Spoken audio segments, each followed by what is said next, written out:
जय हिंद। इलेक्शन का माहौल चल रहा है। सो आज हम ऐसी टॉपिक पे बात करेंगे जो इलेक्शन के साथ साथ एग्जाम पर्सपेक्टिव से भी बहुत ही इंपॉर्टेंट है और हम इंडियंस को ये जानना बहुत ही ज़रूरी है।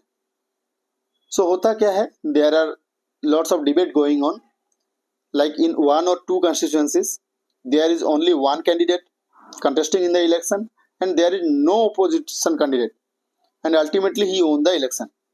ठीक है। So if there is a option of nota and suppose people vote 50 to 60% for nota, so what will be the election result? मैं ये बताना चाहता हूँ कि एक या दो कॉन्स्टिट्यूंसी ऐसी है जहाँ पे सिर्फ एक ही कैंडिडेट कंटेस्ट कर रहे हैं और उनके पास ऑपोजिशन कोई नहीं है, तो अल्टीमेटली होता क्या है, वो इलेक्शन जीत जाते हैं। लेकिन अगर वहाँ पे नोटा का ऑप्शन होता और 50% से या 60% लोग नोटा को चूज करते तो वहाँ का इलेक्शन रिजल्ट क्या होता। तो आज हम बेसिकली बात करेंगे नोटा के ऊपर, नोटा के बारे में डिटेल्स में बात करेंगे, देखेंगे इसकी हिस्ट्री क्या है, सबसे इम्पोर्टेंट जो है इसकी ऑब्जेक्टिव क्या है, नोटा को लाने का ऑब्जेक्टिव क्या रहा होगा और इंडिया में ये कब लागू हुई थी, इसके बारे में बात करेंगे। अच्छा, लोगों के मन में सवाल ये रहता है कि नोटा की वोट काउंट होती है या नहीं, और इसका पॉजिटिव और नेगेटिव साइड जो है, पॉजिटिव साइड और नेगेटिव साइड जो है उसके बारे में डिटेल्स में बात करेंगे। अगर नेगेटिव साइड कुछ है तो कुछ कैसे इंप्रूवमेंट किया जा सकता है उसके बारे में बात करेंगे। So let's begin. देखिए, NOTA stands for none of the above, NOTA, none of the above.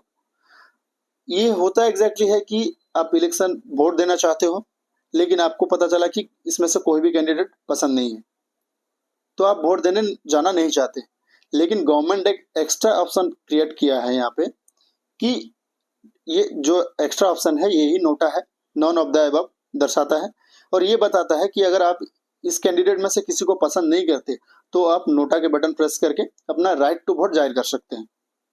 I hope कि आपको समझ में आ रहा होगा।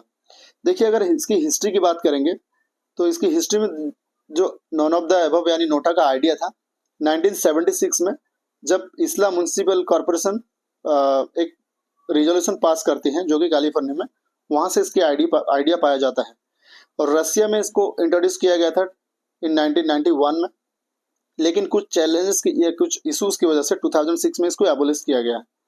यूएस के जो नेवाडा है वहाँ पे 1975 में नोटा इंट्रोड्यूस किया गया था। ठीक है। अब अगर बात करेंगे इंपॉर्टेंट कुछ पॉइंट्स की, देखिए, France is the first country who introduce NOTA. ठीक है, कौन? France is the first country who introduce NOTA. And Bangladesh, अगर हम एशिया की बात करें, फर्स्ट एशियन कंट्री कौन है ना, बांग्लादेश है। Bangladesh is the first Asian country who introduce NOTA in election. और इंडिया की अगर बात करें, India is the 14th country, कितना? 14th कंट्री जो नोटा को इंट्रोड्यूस किया। और कब किया था ये ना, 2013 में, 2013 में यानी 2014 इलेक्शन से पहले। ठीक है। तो अब देखते हैं इंडिया में कौन सी स्टेट है जो पहले किए थे, इंट्रोड्यूस किए थे। देखिए, 2013 इलेक्शन में किया गया था। कौन सी स्टेट ना, छत्तीसगढ़, मिजोरम, राजस्थान, मध्य प्रदेश एंड दिल्ली। ये जो 5 है, छत्तीसगढ़, मिजोरम, राजस्थान, दिल्ली एंड मध्य प्रदेश, ये पहले इंट्रोड्यूस किए थे नोटा को 2013 इलेक्शन में। ठीक है। अब देखिए, ये जो न्यूज आपको दिखा रहा हूँ इसको दिखाने का रीजन क्या है कि why this villages of 300 households in Bihar refuse to vote, infrastructure issues keeps many villagers away from voting, जो देहरादून का न्यूज है, ये Times of India and Indian Express, ये होता रहता है। अगर आप भी देखे होंगे आपके आसपास में बहुत सारे ऐसे लोग होंगे कि सरकार हमारे लिए क्या किया है, कुछ भी नहीं किया है तो हम वोट देने नहीं जाएंगे। कोई बोलता है कि हमारे यहाँ पे रोड्स ठीक नहीं है, हम क्यों वोट देने जाएं। कोई बोलता है कि हमारे यहाँ पे ड्रिंकिंग वाटर फैसिलिटीज नहीं है। तो बहुत सारे ऐसे लोग मिल जाएंगे शहर और गांव में जो वोट देना नहीं चाहते, लेकिन गवर्नमेंट चाहती है कि आपका जो अधिकार है, वोट का अधिकार, वो आप जाहिर करो। तो यही है मेन ऑब्जेक्टिव नोटा की। क्या है the main objective of NOTA? Option is to enable electors who do not wish to vote for any of the candidates to exercise their right not to vote for any candidate। ठीक है। देखिए, मैं एक hypothetical example लेके इसको समझाना चाहता हूँ। देखिए, A, B, C and D 4 candidate है। अब एक कोई सचिन साहब हैं जो, मतलब ये भी एग्जाम्पल है, कोई सचिन साहब हैं जो इनमें से किसी को भी वोट देना नहीं चाहते। क्यों देना नहीं चाहते? क्योंकि सचिन साहब बताते हैं कि ये ए को मैं जानता हूँ, ये बहुत ही क्राइम में इन्वॉल्व है। B is not having good character, Sachin साहब को पता है कि B is not having good character. C बहुत ही ज्यादा करप्शन में डूबा हुआ है, और डी के नाम पे बहुत सारे स्कैम केसेस हैं। तो सचिन साहब बताते हैं कि नहीं नहीं, मैं election, I would love to enjoy the holiday, मैं वोट करना नहीं जाऊंगा। लेकिन सुप्रीम कोर्ट ये बताता है कि हमें हमें एक ऑप्शन देता है कि नोटा, NOTA, ये आखिर में होता है, लास्ट में होता है पूरा नीचे, ये नोटा का ऑप्शन देता है।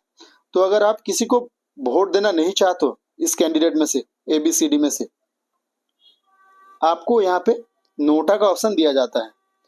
That Sachin has the right that he should able to register his dissent, therefore an extra button is created.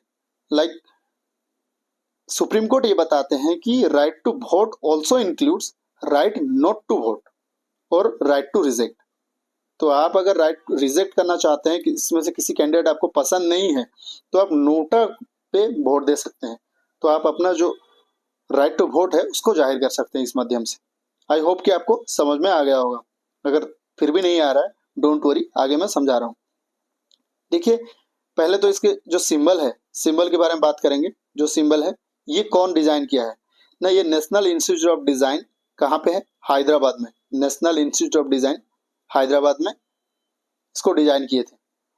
उसके बाद में बात करेंगे, पहले अगर होता था, जैसे कि ये जो बॉटम में आप देखते हो नोटा का ऑप्शन, पहले अगर आपको नेगेटिव वोट कास्ट करना होता था तो बहुत सारे प्रोसेस से गुजरने पड़ते थे। उसके लिए आपको प्रिजाइडिंग ऑफिसर जो है उनको इन्फॉर्म करना पड़ता था, ठीक है, अगर आप नेगेटिव वोट देना चाहते हो। पहले हुआ करता था ना इस तरह, कुछ ऐसे कुछ पेपर होगा, यहाँ पे कैंडिडेट पिक्चर होंगे, यहाँ पे आपको थप्पा मारना पड़ेगा राइट साइड में, ऐसा कुछ पहले होता था। लेकिन अभी क्या करते हैं, नोटा की ऑप्शन की वजह से जो ईवीएम में इंट्रोड्यूस हुआ, ईवीएम का फुल फॉर्म है इलेक्ट्रॉनिक वोटिंग मशीन। अब ईवीएम में सिर्फ लास्ट में जो नोटा ऑप्शन है उसको प्रेस कर दो, आप नेगेटिव वोट कास्ट कर सकते हो। आपको और इतने सारे प्रोसेस से गुजरना नहीं पड़ेगा और ये सीक्रेटसी मेंटेन रहेगा। आई होप कि आपको समझ में आ रहा होगा। तो कुछ लोगों के मन में सवाल ये होता है कि डज नोटा वोट काउंट्स, ये एग्जैक्टली काउंट होता है कि नहीं। इलेक्शन कमीशन ये क्लैरिफाई करते हैं कि votes cast in NOTA are counted but considered as invalid. क्या हुआ? Considered as invalid. अब हमें कैसे पता चला काउंटेड होता है कि नहीं? देखिए, अगर हम 2014 का इलेक्शन की बात करेंगे तो वहां पे 1.08% वोट नोटा में कास्ट हुआ था। 2019 की अगर बात करें, 2019 में कितना? 1.06% लोग नोटा को चूज किए थे। तो ये है, वोट काउंट होता है बट ये इनवैलिड माना जाता है। और उसके बाद क्या होता है, जो नोटा के बाद जो सबसे नेक्स्ट कैंडिडेट होंगे जिनको ज्यादा वोट मिली होगी उनको विनिंग कैंडिडेट डिक्लेयर किया जाता है।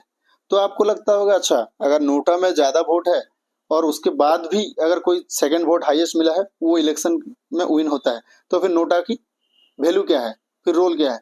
तो यही है नोटा की नेगेटिव पॉइंट। ठीक है, मैं उसके बारे में बताता हूँ आपको एग्जाम्पल के साथ।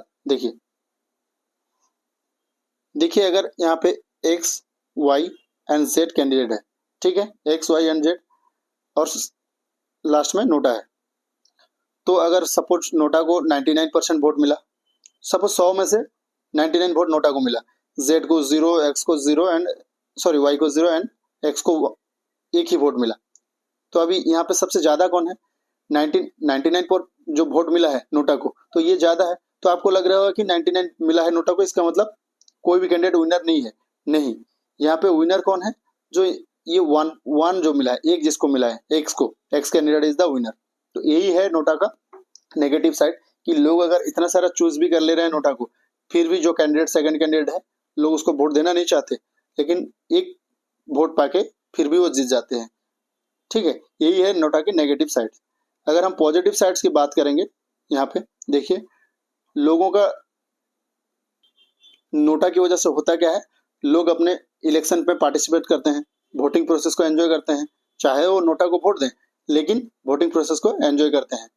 देन उनके जो राइट है, enable the right to reject, ये वहाँ पे जाहिर होती है, राइट टू सीक्रेसी मेंटेन होती है, लोगों के डिसअप्रूवल जो है वो जाना, मतलब लोग, गवर्नमेंट जान सकती है कि हाँ लोग यहाँ पे बहुत हद तक एक कैंडिडेट को पसंद नहीं करते हैं, तो ये सब जानते हैं, गवर्नमेंट को पता पता चलता है। लेकिन यहाँ पे जो नेगेटिव पॉइंट है, जो टूथलेस ऑप्शन बताया जाता है, इसलिए बताया जाता है कि जो मैंने पहले डिस्कस किया कि अगर एक नोटा में 99% वोट मिलती है और 1% वोट किसी दूसरे कैंडिडेट को मिलते हैं और वो कैंडिडेट 1% वाला कैंडिडेट विनर माना जाता है। यही है नोटा की नेगेटिव पॉइंट। और पॉजिटिव साइड तो ये मैंने बताया। फॉर्मर इलेक्शन कमीशन जो थे, उन्होंने उनके राय पे ये होता है कि अगर अभी तो वो वोटिंग शेयर जो है नोटा की 1.08 1.6 ऐसा कुछ हो रहा है, तो वो बताते हैं कि अगर 50% के अभाव या 50% तक नोटा को वोट मिलेगा तब हम अच्छे डिबेट कर सकते हैं, इसके बारे में कुछ स्टेप लिया जा सकता है। तो ये लोगों के मन में लोगों को अवेयरनेस की जरूरत है, बहुत लोगों को पता भी नहीं है नोटा क्या है। आई होप कि आज के जो इस वीडियो से आपको नोटा के बारे में बहुत सारे जानकारी मिली होगी। तो हम अगर देखेंगे कि नेगेटिव साइड तो इतना है, तो इसको क्या किया जा सकता है। देखिए, दो तीन पॉइंट्स में यहाँ पे डिस्कस किया हूँ। जैसे कि री इलेक्शंस की बात मैं बताता हूँ। री इलेक्शंस की बात मतलब अगर नोटा को ज्यादा वोट मिलती है और कैंडिडेट को कम वोट मिलता है, if NOTA receives the highest numbers of votes, री election should be held in the constituency. तो और कैंडिडेट फ्रेश होना चाहिए, ठीक है। ये एग्जाम्पल अगर बताएं, Maharashtra state election commission order किए थे कि अगर नोटा को ज्यादा वोट मिलता है तो री इलेक्शन कराएंगे, फ्रेश इलेक्शन वो करवाएंगे, ये उन्होंने बताया था। देन दूसरी पॉइंट की अगर बात करें, कॉस्ट ऑफ कैंडिडेट्स, लाइक अगर political parties that lose NOTA, मतलब अगर नोटा जीत जाती है और जो पॉलिटिकल पार्टी हारती है वो उसकी री इलेक्शन की कॉस्ट बेयर करे, ये एक पनिशमेंट के तौर पे होगा। तो पॉलिटिकल पार्टीज भी हाँ चाहेंगे कि ना हमें जो अच्छे कैंडिडेट हैं उनको हम इलेक्शन में खड़े करें। देन शॉर्ट टर्म बैन लगा सकते हैं, like the candidates who lose the NOTA should not be allowed to contest election for a definite period of time. तो ऐसे कुछ रूल अगर हम लगाएंगे, जैसे कि री इलेक्शन होगा या फिर इलेक्शन की जो कॉस्ट है दूसरे जो लूजिंग कैंडिडेट है वो बेयर करेंगे, या फिर शॉर्ट टर्म के लिए बैन होगा, तो जो पार्टीज हैं वो भी चाहेंगे कि हाँ जो ऑनेस्ट कैंडिडेट हैं, जो अच्छे कैंडिडेट हैं, जिनके क्रिमिनल बैकग्राउंड नहीं है, उनको इलेक्शन में खड़े करेंगे या उनको फ्रंट में लाएंगे। बट ये कितने हद तक हो सकता है ये आप लोगों को भी पता है। तो आप आज के इस वीडियो में इतना ही था। आई होप कि आप लोगों को समझ में आया होगा कि नोटा क्या है, हिस्ट्री इसकी क्या मैंने बताया, इसका डिजाइन कौन किया था उसके बारे में बताया। तो अल्टीमेटली ये राइट टू वोट है। I mean right to vote also includes right to reject और राइट टू नॉट वोट, ठीक है। तो thank you so much, God bless you all, वंदे उत्कल जननी।